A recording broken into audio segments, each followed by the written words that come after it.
Happy Independence Day, everyone. Thank you for watching. I am John Stockton, and I am starting a vlog. This actually isn't the first video I've recorded, but it's probably the first one that's going to air. So, welcome. Thanks for listening to my random thoughts. So today, this morning, July 3rd, I watched The Outpost. Not some sci-fi fantasy series from years ago. No. The Outpost is the story of COP Keating, Combat Outpost Keating in Afghanistan. That was the scene of one of the worst battles of the war in Afghanistan. 2 Medal of Honor winners that lived. 27 wounded, 7 killed. Hundreds of Taliban fighters attacked this outpost at the bottom of a valley. We'll get to that later. That was manned by only 54 people. They were outnumbered 8-1, and they won. They suffered losses, but they won. So, if you want to learn about that battle at COP Keating, I highly recommend watching the movie The Outpost. I also highly recommend the book it's based on, written by, I believe, Jake Tapper from CNN, also called The Outpost. And don't let your views of CNN as a network or your views of Jake Tapper, his political views, affect your thoughts on the book or the movie. The movie shows zero political slant at all, and even the book, out of a giant book, I mean it's a giant book, there are maybe a couple paragraphs, and even those aren't overtly political. I mean, Jake Tapper did an incredible job of remaining as unbiased as possible, which is what a good journalist should do. So he definitely gains my praise over that book. So I read the book a few years ago. The movie just came out today, literally today. So I watched it as soon as it came out. And it's a tough one. It's tough to watch. Certainly if you were in the military in any kind of combat area at all, no matter what it was, even if it wasn't as intense as that, because very few have been as intense as that, it'll hit you. I mean, it's tough. It's real. It is the most accurate movie I've ever seen, both from my point of view, but also from the way they made the movie. So, the director of the movie, Rob Lurie, I believe his name, Rob Lurie. He is a former service member himself. I don't know what branch, I don't know how long he was in, don't know his rank, MOS, anything like that, but I know he was in the military. And he used Jake Tapper's book as the primary source material for the movie. And by the way, for Jake's book, he interviewed every survivor of the battle that he could, and to be fair, his book is not just about the battle. It's about the entire lifespan of what became known as COP Keating. I forget its original name. But the movie focuses on basically on the last unit that was there and the final battle. But they took a few liberties with the book, or with the movie, I mean, just to make everything fit into a movie. It was already 2 hours long, but instead of covering the different units that cycled through, because 1 or 2 things that happened early in the movie didn't happen to that unit that was there at the end. They were actually earlier units, but they kind of had to make it all one unit just for consistency for a 2-hour movie. So I don't downplay that, or I don't discredit that. They did a good job. So anyway, so Rob Lurie used that book filled with all those interviews as the core, the main source material for the movie. He also had as advisors both, I believe he had both Medal of Honor winners as advisors on the movie. He had several other people, at least a couple other people, who were stationed at COP Keating in that final battle as advisors. And one of them, I wish I could remember his name right now for this video, but one of them even plays himself in the movie. So not an actor, but a soldier playing a soldier himself. So if anyone knows what he did that day, it's him.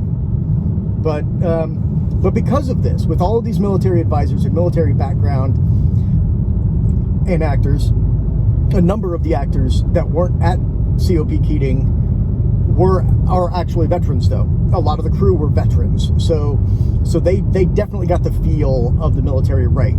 How we razz each other all the time. How people, and one thing that's talked about in the media on this too, is how the average infantry guy is not a big buff superhero guy. They're not Arnold Schwarzenegger. They're average guys like me. I'm a short, small guy, and I was in the infantry. It's average people, normally average young people. So they did a good job of that. People were normal. People didn't all like each other, but that didn't mean that they didn't all have each other's backs when the firing started, because they did. And that's portrayed incredibly well in the movie. I need to stop saying That's one thing I've got to do, is stop saying I'll get better at that as I do these vlogs. I've got to figure out how to say that word better too. Man, vlog. It just doesn't work. Anyway, so that's the other word I have to stop saying. So and those are my two words. Tell me if I'm using others too much, but I think it's so and But that movie, I highly recommend everyone watch it. Not suitable for children. Not suitable for children at all. I don't care how mature they are. I don't care how many Lord of the Rings movies they've watched. This is not the movie for kids. It's barely for adults. Having said that, everyone needs to watch it. All Americans should see this movie to truly get an understanding of what Afghanistan was like, what our soldiers went through. Now, granted, not every soldier went through anything nearly as bad as that, because most did not. But that is, oh man, it was war, and that breaks it down into what it was and shows it in detail. And I don't mean graphic detail. I mean, yes, there are graphic scenes, but not. There is some blood, yes. I don't want to downplay that. There is blood.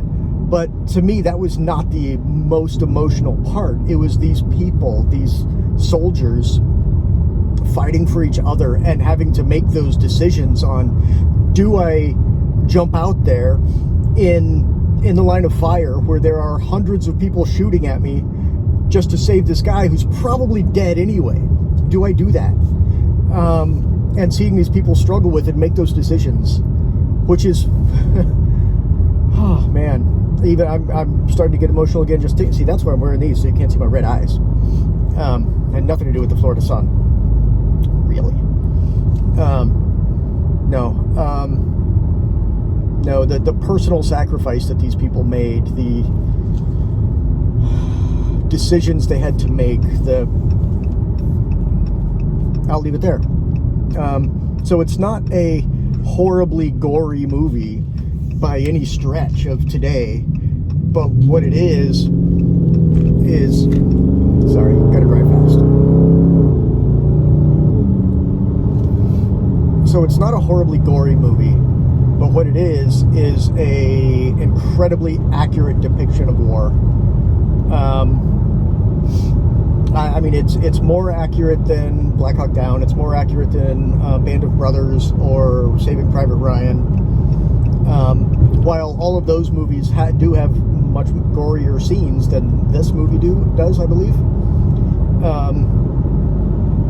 I mean, this is real. The dialogue, all of the dialogue is real. The actions they took, the decisions they made, the scenes that they were in, the environment, the weapons, the vehicles, everything is 100% accurate. Or as absolutely close to it as possible.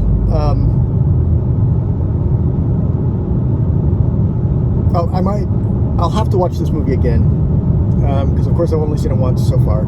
I'll have to watch it again, and when I do, maybe I'll even throw some clips or other interviews or reviews or something in there. But at the moment, this is what I think of the movie. 1, excellent movie.